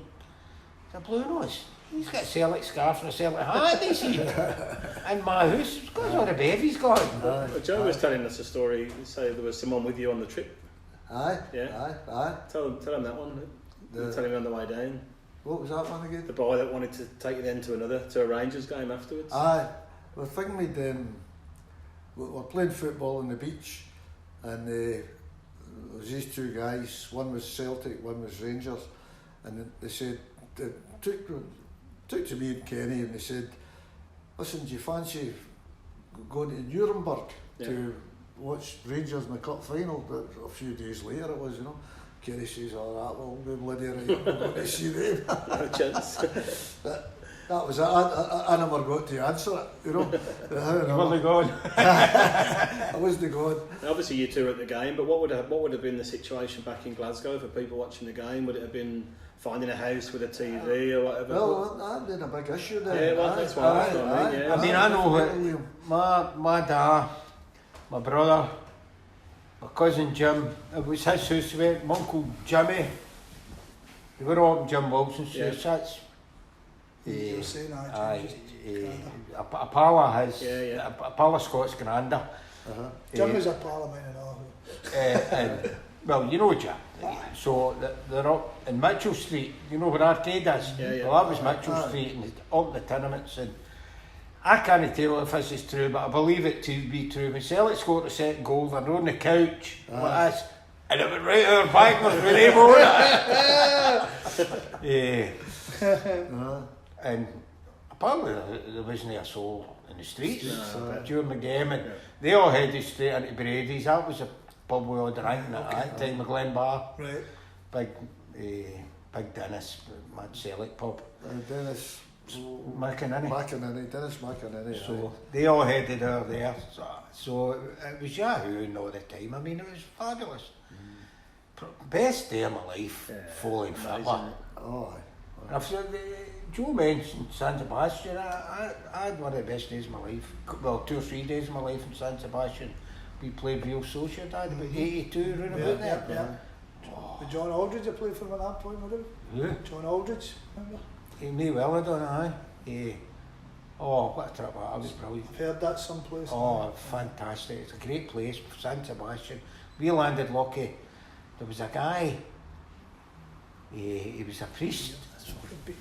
He was with his father, and his father was in the next. His father, the priest's father, was next room to me and another guy, and had this priest now done all his training in San Sebastian. Right. And so the priest and the priest father and me and the guy that was in my hotel with me, he took us out to the spots in San Sebastian away from the beaten track. You know everything about it, Aye, oh, yeah, that was a great trip. But I digress. I mean, that's me away half the time. I know, But when you mentioned San Sebastian, Joe, things come to your head, you know, that it just, you've got to get on it, you know. So, you touched on it, right? You were talking about the boys asked you, did you? So Rangers, for a lot of people might not know, Rangers a week later played in the Cup Winners' Cup final against Bayern Munich in Nuremberg. It was in Nuremberg, right? And it was against Bayern Munich, and they could beat 1-0. Now, I've heard things over the years, you still didn't like Rangers, but it wasn't as bad. Would you have wanted them to win at that point? I mean, because see right now, you don't want them to win nothing, I mean, you don't want them... I don't know if you're talking to me. I'm talking to anyone. Let's put it this way, right? It wouldn't have bothered me, because we'd get the big year. I mean, you know what I mean? Aye. No, I didn't want them to win, no. I mean, they took a shine off us winning, because that's a week later. And they're coming in with a big cup making a yahoo out about it. Seriously, no, I didn't want it. It wouldn't have bothered me. Wouldn't have bothered you, No. Right, I just always wondered, because I had that problem, knowing how my mother knew. I'm with you, Desi, but I don't know, I think if we've won everything else, you're kind of going, well done in your wee cup. You think how they're feeling? They've lost the league, finals, we've battered them with everything. We've won everything with the big cup. There'd be no ongoing consequence. If they'd won that, you'd never forget it. They've got 2 trophies. Yeah. Maybe they put in an extra standard. I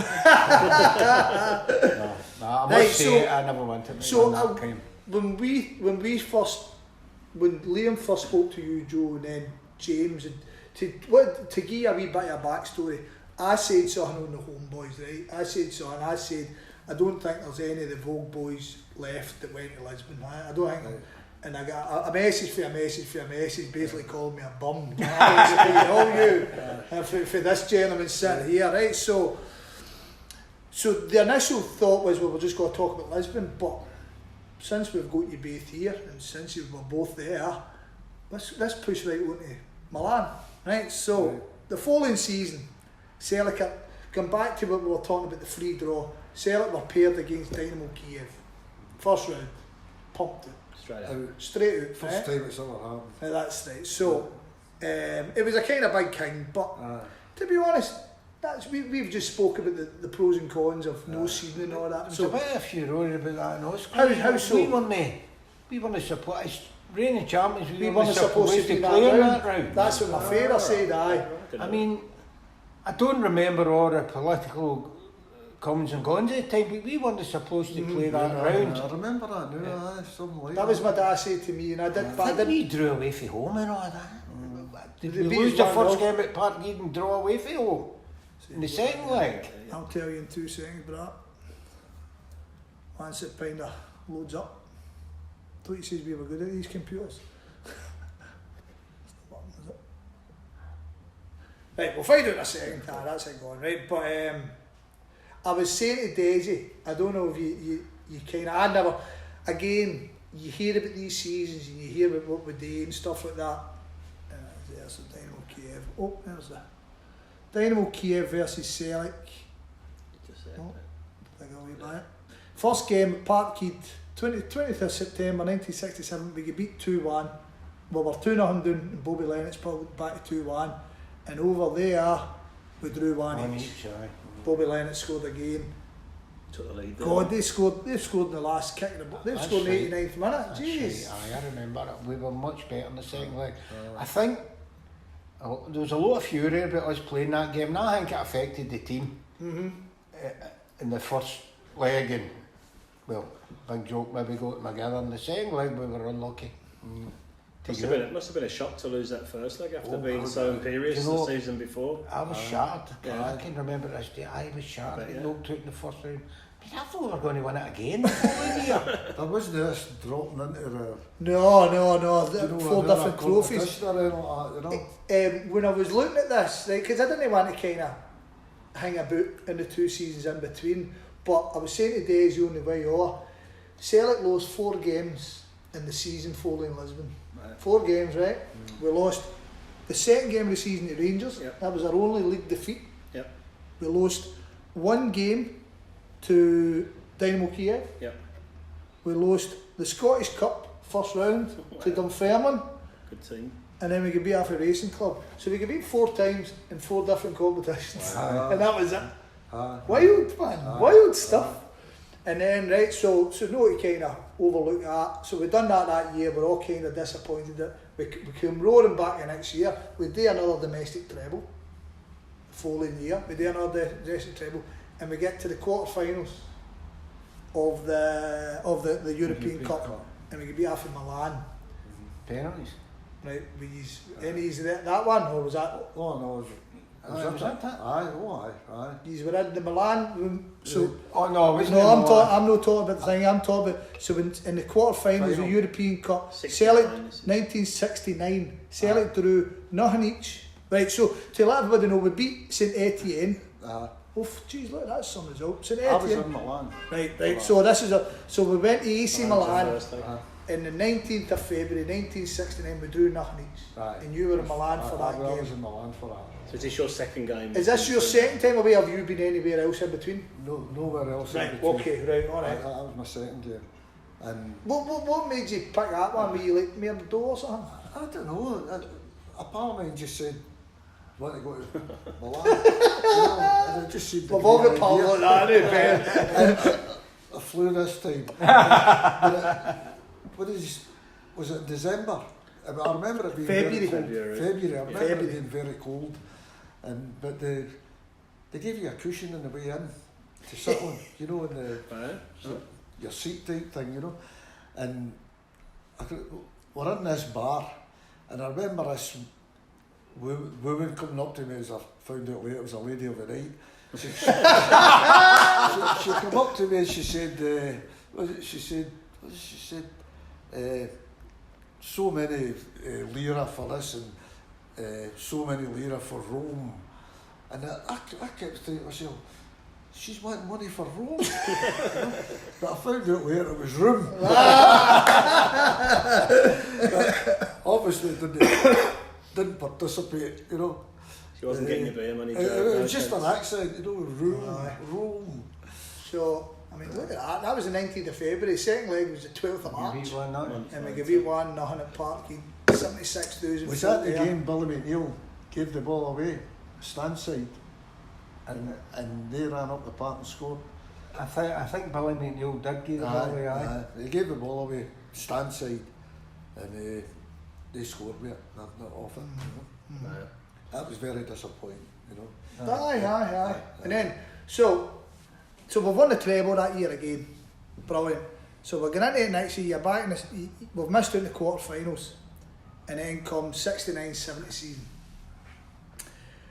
Now, two ties for two very memorable Celtic ties for different reasons.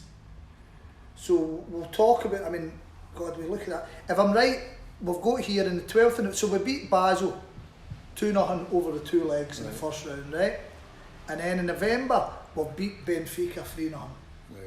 And then in the return game, Benfica battered us 3-0. And Celtic won the tie on the toss of a coin. Oh, that's right, I remember that. 2 tosses. Billy McNeil won the toss twice. Right, I never knew there was 2 tosses. He tossed to see who to call. Right. To go. Billy McNeil won that, then won the next one. Oh, brilliant. Right. A fantastic 3-0 win over Fiorentina in the quarters. We could beat 1-0 all there, but still went through. And that sets up, right, as I say, I wanted to talk about the final, but we can't no talk about this game because there's so many shows Harper done, and they asked the question, what was the game you would like to go to outside of Lisbon? And I've always said Leeds United, not even away one, Leeds United at home at Hampden Park. So I'm presuming both you guys were at the home game, were you at the away game? Aye. Both of you are at the away game. Both of them. Fantastic. Both of them. This was a serious team, wasn't it, as well, lead to it? They were told they were the best in the world, weren't they? Oh, they tell us, the English papers tell us we were going to leave with Flair with. Can I tell you, my mate at school was Eddie Gray. Wow, brilliant. Good. Oh, you're flinging him out. You're flinging him out here. Boy, right enough, isn't it? We went to Our Lady in St Margaret's Kinnan Park together. Right. Aye. Anyway, I'm digressing. No, digress. No, well, after I'd seen him a few times, but then I was working in Manchester, and I went up to Main Road one time. You were working in Manchester during the time of this? Aye. Right, okay. Went up to Main Road and waited in Eddie coming out, and they came out with Peter Lorimer. Right, okay. Right. Yeah. So how you doing? Like, great. So he says, we're playing the replay of the cup against Man United through at Leeds. Would you like to come through? I says, aye, fine. He says, right, he says, I'll lay on 4 tickets. Right. So I goes into work, load of Manchester United fans. I says, right, usually on the transport, and I'll lay on the tickets, you know. So before he goes through to Leeds. Daft, are you? When he was through to Leeds, you know, up to the doorman at Leeds, you know, I said, any tickets there for Joe Lilley, you know, and the guy goes, nothing there, you know. I said, Jesus, these bears are at my back, you know. He's sure, you know, I said, Eddie Gray left him. I said, oh. But it was another wee guy from Castle called Jimmy Lumsden. I don't know if you remember Jimmy, but anyway, him and Eddie went to Leeds together, and Jimmy came out and says, what is that? I says, Eddie said he'd lay 4 tickets for us. He says, right. He says, go down to the players' entrance. If they're not there, come back up. He says, and I'll get it sorted out, you know. Down to the players' entrance. Any tickets there for Joe Lilley? Bum. There we go. Oh, Brilliant. 4 of the best seats in the house, and a wee card admits one to the players' recreation room. Oh no! Eddie, well done, son. Well done. Aye. So I've seen him a few times after that. Right. One of the times we were playing Leeds United, in fact I've got a ticket there and that thing, mate. We were playing Leeds United at Celtic Park, and I'd seen him a few times about London and about England and about Glasgow, and I'd got to know Peter Lorimer, right, you know, but you think he'll never remember Joe Lilley. So anyway, I took my brother-in-law Michael, friendly at Celtic Park, pre-season, Celtic versus Leeds, goes up, and they signed Eddie, you know, and Michael, he was maybe 14 at the time, quite disappointed, and I seen Peter Lorimer around, there's a wee horseshoe of people around him, you know, hand to God, sure as I sit here. Well, up he stepped to us, he says, how you doing, Joe? Yeah, really? He says, you looking for Eddie? I says, aye. He says, I'll go and get him. Brilliant. Eddie came out, he said, many tickets? I said, 2. Good man. Aye. Always liked Eddie Gray, but he's been up again. Aye. Right, so tell us about your trip down here. So you'd have been working in Manchester at the time, so you were just jotting along. And what about yourself? You doing the bus? In London, You were working in London, so you're coming up. We're all taking the British pound here, aren't we? Look at That's how I remember the English newspapers just completely wrote Celtic off as if they didn't need to bother turning up. They were like superstars in England at that point, weren't they? Oh, when they all done with I probably remember half that Leeds team, you know. But they were a dirty team and all. They were a dirty team. Aye. Billy Bremner. Norman Hunter. Jackie Charlton. Charlton. Who was the other ones? Madeley. Johnny Giles. Paul Madeley, aye. Johnny Giles. He was playing there. Johnny Giles. Who's that thin Clark, Alan Clark, striker? Yeah. Alan Bremner, of course. Terry Cooper. Maybe Jimmy put in his back pocket at Hampden. Aye. Well, that was a great night at Hampden. My memories of Hampden are far better than Elland Road. Right. Because I was steaming at Elland Road. Ellen Road was a case of in and out with a job in it. Job done. Get in scored there. the first few minutes, didn't he? Big was it Well, they- Pfeiffer? well, No, it was a big Pfeiffer. What do you call him? George Conley. George Conley. But right, so the first game, again without wanting to labour on it, you spoke about it earlier on that we played these teams and just Celtic were just better. And I know, see when you played Leeds, was it a bit of, these are a good mob, we need to be on the ball here. Was it? Aye, well, we're top team in England. Aye, well, I'd read that many newspapers. I thought we were going to lose. For the first time. First time ever. they were a great team. Leeds at the time, you know. But Celtic were brilliant at Hampden. oh, aye. Right, the Hampden. Lose the first goal and all, you know. That's the ties Billy one Bremer scored, didn't he? So it's 120,000 we're talking. Well, the official officially. 132. 132, and my dad's adamant there was more in. Oh, That's the last game there I was was punters at claiming with everything. Right. Say that again? That's the last game I was at, football match I was at with my father. Me and my dad were all at that game together. Didn't go to many games with my dad at that point, time, you know. Yeah, 22 or 23 knew everything. Knew a lot where my dad did. So, but that's, me and my dad and Mick went to that game together. Right, so, last time we beat Dutla Prague 3-1, you were booked up, ready to rock and roll. What about this one? What are you thinking?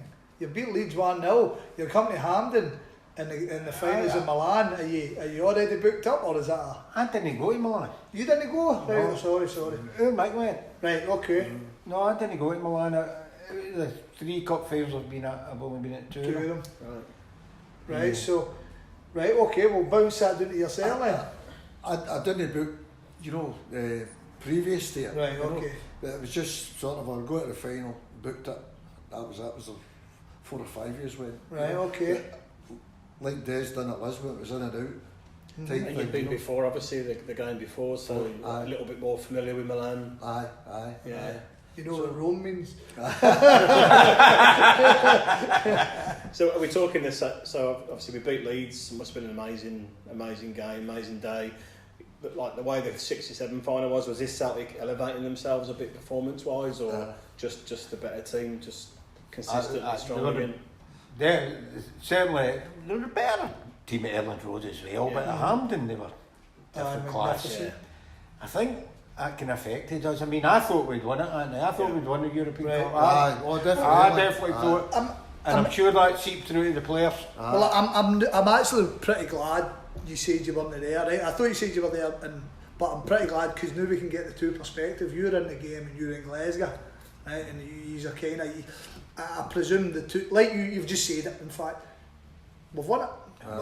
We've already beat the best team in the world. We're up against guys who've done nothing before. Who are they? Exactly. We're the arrogant ones this time, huh?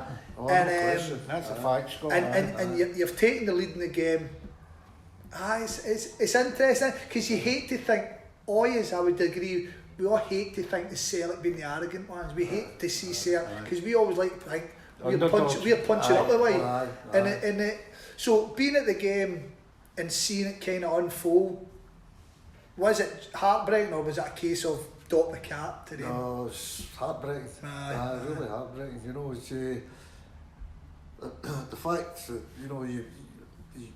you'd flew over expecting so much, and they didn't deliver that time. You know, so, but there you go. That's you know? It is.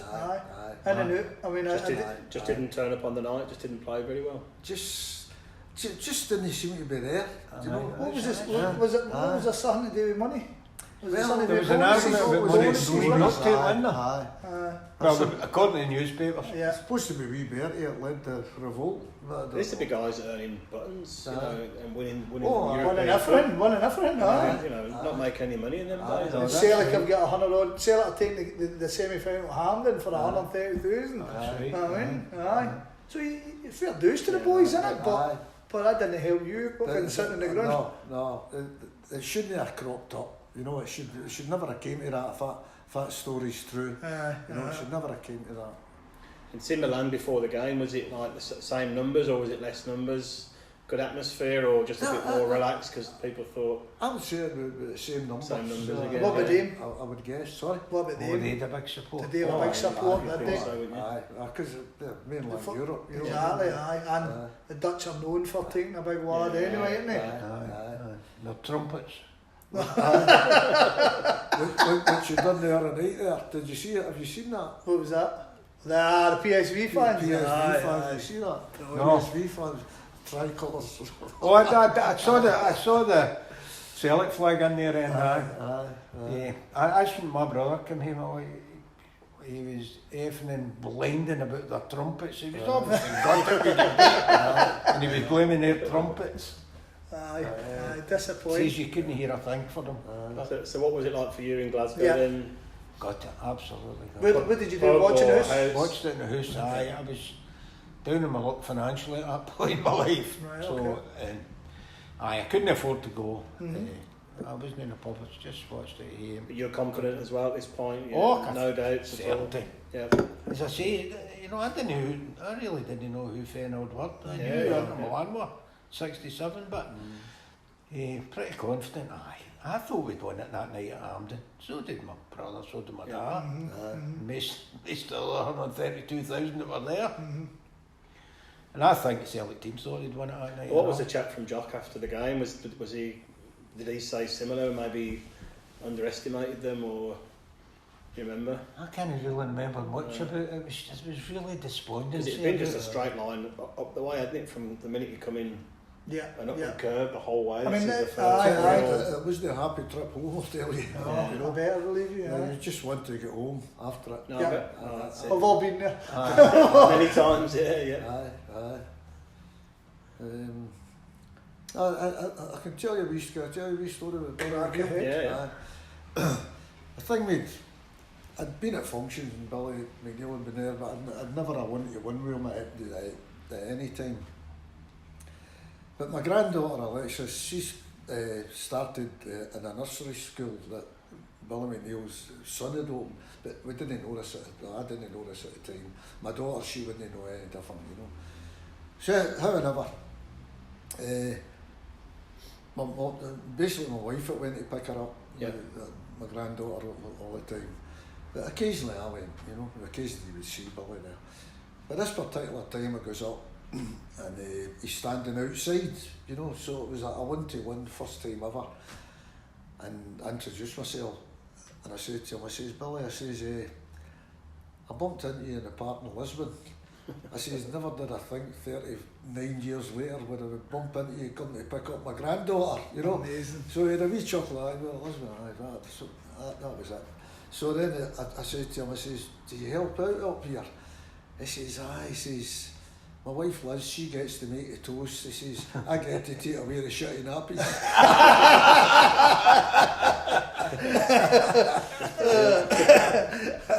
Brilliant, man. Aye. That was a kind of humble big guy, wasn't he? You know. So, I mean, in my experience of meeting them men, they were all humble. I mean, I dare say, Desi, you've got a million stories about Bobby. Oh, I mean, because Bobby for Ireland, Bobby drank the Vogue and stuff like that. I dare say you've got a million stories. In my own experiences of meeting guys like Bertie Auld, and the funny thing is, you go and meet John Clark now, and he's still the quietest, most polite man you'll ever meet in your life. And to think that these guys reached to the pinnacle of our football team, they made themselves, as I say, immortal at our football team, and they were all nice guys. He was no arseholes, not like you're like. I've written it down there about Bobby Murdoch. So I live at the end of the street. It's the school he went to. It's at Concills. My girls both been there. There's that famous picture of him on the shoulders, you know, when they won the Glasgow Cup in the 40s or whatever, 50s. Anyone I've met from that era, excluding yourselves, I've not asked this question yet, but everyone to man says he was the best player in that team, in that group. Aye. Would you agree with that, or? Aye, no question. I would know, but see if you'd asked me then, I was probably too familiar. I mean, I was playing snooker with Bobby when I was 15-year-old. Bobby was 17. Yeah. Bobby and my brother are the exact same age, and me and Matt are the exact same age. Yeah. And I knew Billy and James, and I knew the parents. Bobby's ma and dad, Babs, and older Bobby were never out my Auntie Anne and Uncle Hugh's house. Yeah. My Auntie Anne being my mother's sister. So you see, you wouldn't have had the superstardom of him, would you? It was just a punter. So from that team then, who was the guy that you kind of went, that's my man then? What player do you like the best? Jimmy Johnson. No question. No, same again? No, they'd been very old. Bertie? Jimmy Johnson, greatest Celtic ever. my opinion. By the way, it's a fair opinion to have. It's just interesting because that's what we know him as that, and he's officially recognised as that. Yes, but anyone I've spoke to has always said. Well, my dad's hero was Bobby Murdoch. Yeah. Oh no, they were all great. I love Bobby. Exactly, Murdoch that's the point, isn't it? I mean, like we were talking earlier on about the guys who kind of come on outside in Yogi. Yogi's a hero to everyone, you know what I mean? In Yogi, and then you go to Joe McBride, and Joe McBride would probably be the guy that I know least about. Do you know what I mean? Because you've never seen him at any functions and all that. I think he went to Asteria, is that right? Yeah. He was Asteria. Joe McBride? Did they know? Did they go to? No. No, I think he did for a short period, Scott, but he come back. Yeah, but it's just so he. I know Willie Wallace is there. You know, he's still there, but I didn't know. Well, maybe I've got the two of them mixed up. I mean, it was Willie Wallace. Jock Stein bought Willie Wallace. That's right. Because Joe was injured. They bought for Hearts, I mean, they were. I think you've done all right with our knowledge. They just weren't the superstars to us. Yeah. No. They were sort of our generation and all. And, you know, hey, a guy you're playing snooker with and sitting in the pub having a pint with and going to games with. I remember going to football, me and Jordy Larkin and Bobby going to a cup final against Rangers, walking for the Vogue. So you don't see them as like, you see the superstars of football like Lionel Messi. You know, but you're never ever going to be in his company. You'll never ever be in. That's right.